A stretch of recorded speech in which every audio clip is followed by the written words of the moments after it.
गण श्री महागणेशाय नमः। राधे राधे दोस्तों, कैसे हैं आप सब। दोस्तों, पितृपक्ष शुरू हो गए हैं। पितृपक्ष भाद्रपद माह की पूर्णिमा को शुरू होते हैं और अश्विन मास की अमावस्या तक चलते हैं। पितृपक्ष पूरे 16 दिनों के होते हैं। इन दिनों का शास्त्रों में विशेष महत्व बताया गया है। पितृपक्ष को श्राद्ध पक्ष, श्राद्ध और कनागत भी कहा जाता है। पितृपक्ष पूर्वजों के प्रति श्रद्धा और सम्मान के प्रतीक होते हैं।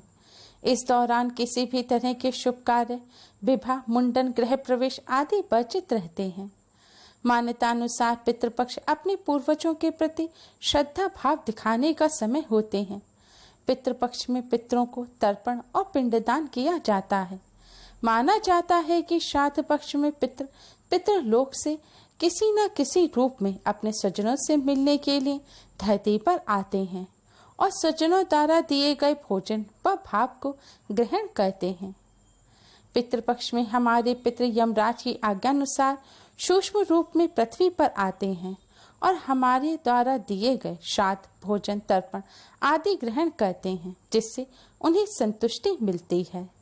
माना जाता है जिनके पितृ उनसे प्रसन्न नहीं होते, उन्हें पितृदोष का श्राप लगता है। पितृदोष जिस व्यक्ति की जन्म कुंडली में होता है, उसे जीवन भर संघर्ष करना पड़ता है। ऐसे लोगों को सफलता बहुत मुश्किल से मिलती है। जॉब और व्यापार में दिक्कत परेशानी बनी रहती हैं। ऐसे लोगों की टेंशन कभी खत्म नहीं होती। शिक्षा अधूरी रहती है। धन के लिए परेशान रहते हैं। रिश्ते खराब हो जाते हैं। शरीर में कोई गंभीर रोग लग जाता है। वाणी खराब हो जाती है। बुरी संगत के कारण ऐसे लोगों को गंभीर परिणाम भुगतने पड़ते हैं। व्यक्ति के मन में नकारात्मक विचार आते हैं। व्यक्ति की ऊर्जा गलत कार्यों में व्यर्थ होती है। पितृपक्ष पितरों को प्रसन्न करने के सबसे खास दिन होते हैं। आज की इस वीडियो में हम आपको पितृपक्ष में पितृदोष से मुक्ति पाने का एक बहुत ही आसान उपाय बताने जा रहे हैं। इस उपाय को करने से पितृदेव की कृपा प्राप्त होती है। पितरों की कृपा से पितृदोष से मुक्ति मिलती है और जीवन के हर क्षेत्र में सफलता प्राप्त होती है। बिगड़े काम बनने लगते हैं। इस उपाय को आप पितृपक्ष में किसी भी दिन कर सकते हैं। दोस्तों, उपाय को सही प्रकार से करने के लिए आप हमारी इस वीडियो को एंड तक अवश्य ही देखें।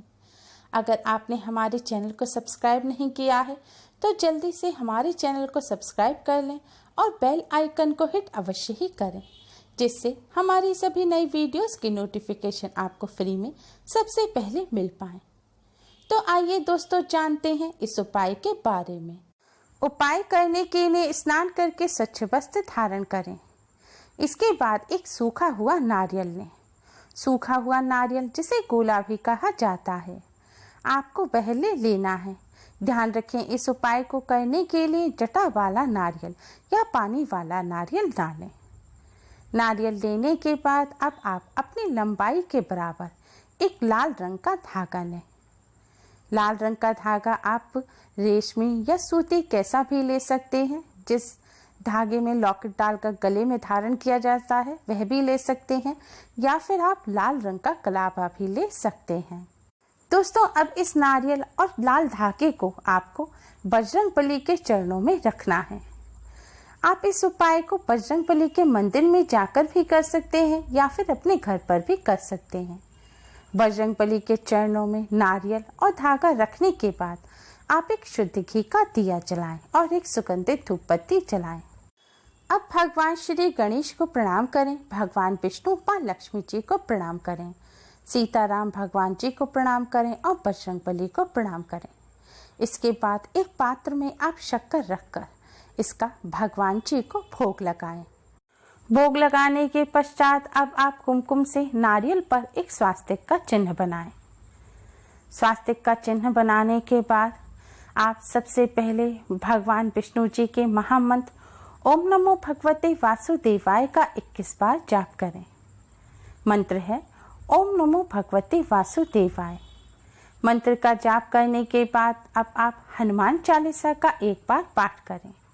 आपको हनुमान चालीसा का थोड़े उच्च स्वर में पाठ करना है, यानी कि मन ही मन पाठ ना करें।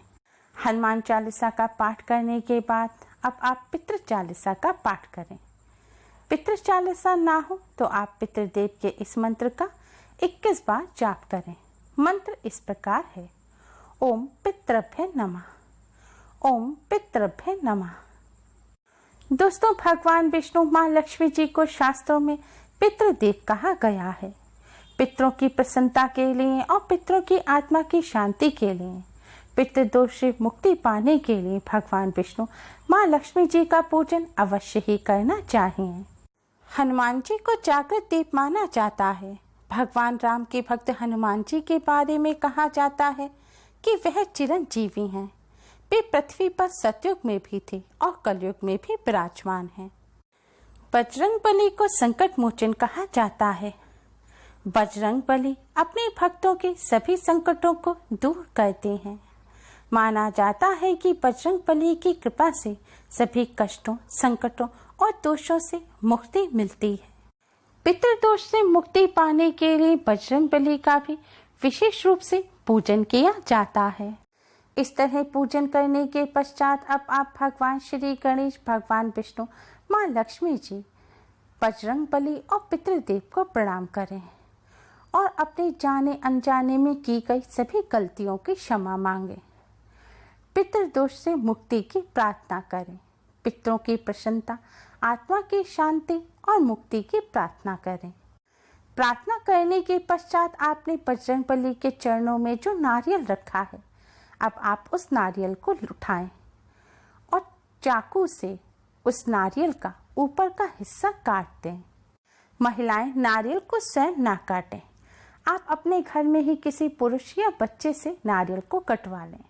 अगर घर में ऐसे किसी से ना कटवा सकें तो आप जब नारियल खरीद कर लेके आएं तो दुकानदार से ही नारियल को कटवा कर लेकर आएं। फिर उसे पूजन में रखें। नारियल को ऊपर से काटने के बाद आपने भगवान जी को जो शक्कर का भोग लगाया है, अब इस पूरी शक्कर को आप नारियल में भर दें। इसलिए आपको इतनी शक्कर लेनी है कि उससे पूरा नारियल भर जाए। नारियल में शक्कर भरने के बाद आप नारियल पर उसका काटा हुआ हिस्सा लगा दें और इसके बाद लाल रंग का जो आपने धागा बजरंगबली के चरणों में रखा था, अब उस धागे से आप नारियल को बांध दें। यानी कि कटा हुआ हिस्सा आपको धागे से नारियल पर बांध देना है। नारियल बांधने के बाद अब आप इस नारियल को पीपल वृक्ष पर ले जाएं। दोस्तों, पीपल वृक्ष में समस्त देवी देवताओं का वास माना जाता है। पीपल वृक्ष में भगवान विष्णु, माँ लक्ष्मी जी का वास माना जाता है और माना जाता है कि पितृपक्ष में पितृलोक से जब पितर धरती पर आते हैं तो पीपल वृक्ष में ही वास करते हैं। इसलिए इस नारियल को आपको पीपल वृक्ष पर ले जाना है। पीपल वृक्ष के पास आप जमीन में एक गड्ढा खोदें। ध्यान रखें, आपको पीपल वृक्ष से थोड़ा दूर गड्ढा खोदना है, जिससे पीपल वृक्ष को कोई भी नुकसान ना पहुंचे। गड्ढा खोदने के बाद आप इस नारियल को गड्ढे में दबा दें। नारियल को जमीन में दबाते समय आप इस बात का ध्यान रखें कि आपको नारियल खड़ा करते हुए ही जमीन में दबाना है और नारियल का कटा हुआ हिस्सा ऊपर की तरफ होना चाहिए। साथ ही नारियल को जमीन में इस तरह रखें कि उसका थोड़ा सा हिस्सा बाहर की तरफ दिखाई दे। दोस्तों, इस बात का भी ध्यान रखें कि लाल रंग के धागे से आपको नारियल को बहुत कसकर यानी कि टाइटली नहीं बांधना है। थोड़ा ढीला ही आपको धागे से नारियल को बांधना है। नारियल दबाने के बाद अब नारियल के पास एक मिट्टी के पात्र में पानी भरकर भी रख दें। नारियल दबाते समय, पानी भरकर रखते समय आप पितरों का ध्यान करते रहें। ओम नमो भगवते वासुदेवाय मंत्र का मन ही मन जाप करते रहें। नारियल दबाकर पानी रखने के बाद अब आप पितरों का ध्यान करें और उनका आवाहन करें। यह नारियल चींटियों के लिए रखा जाता है। श्राद्ध के दिन में चींटियों को भोजन कराना बहुत जरूरी होता है। चींटी अग्नि तत्व का प्रतीक मानी जाती हैं। चींटियों को इस तरह भोजन खिलाने से पितरों का आशीर्वाद प्राप्त होता है। पीपल वृक्ष पर पितरों का वास माना जाता है, इसलिए पितरों को प्रसन्न करने के लिए चींटियों को भोजन पीपल वृक्ष के पास ही रखा जाता है। चींटियों के लिए रखा गया ये भोजन लंबे समय तक चलता है। इससे पितर भी लंबे समय तक प्रसन्न और तृप्त होते हैं। चींटियों के लिए इस प्रकार भोजन रखने के बाद आप पितरों से जाने अनजाने में की गई सभी गलतियों की क्षमा अवश्य ही मांगे। दोस्तों, इस उपाय को करने से पितृ तृप्त और प्रसन्न होते हैं, पितरों का आशीर्वाद प्राप्त होता है और पितृदोष से मुक्ति मिलती है। इस उपाय को आपको पितृपक्ष में केवल एक बार ही करना है। आप अपने पितरों की आत्मा की शांति और प्रसन्नता के लिए, पितृदोष से मुक्ति पाने के लिए इस उपाय को पितृपक्ष के दौरान अवश्य ही करें। उम्मीद है आपको हमारी ये वीडियो पसंद आई होगी। प्लीज लाइक करें, हमारे इस वीडियो को अपने फ्रेंड्स और रिश्तेदारों में ज़्यादा से ज़्यादा शेयर करें, जिससे वह भी इसका लाभ उठा सकें। हमारी और भी वीडियोस के लिए हमारे चैनल को सब्सक्राइब करना ना भूलें। Thanks for watching. Radhe Radhe.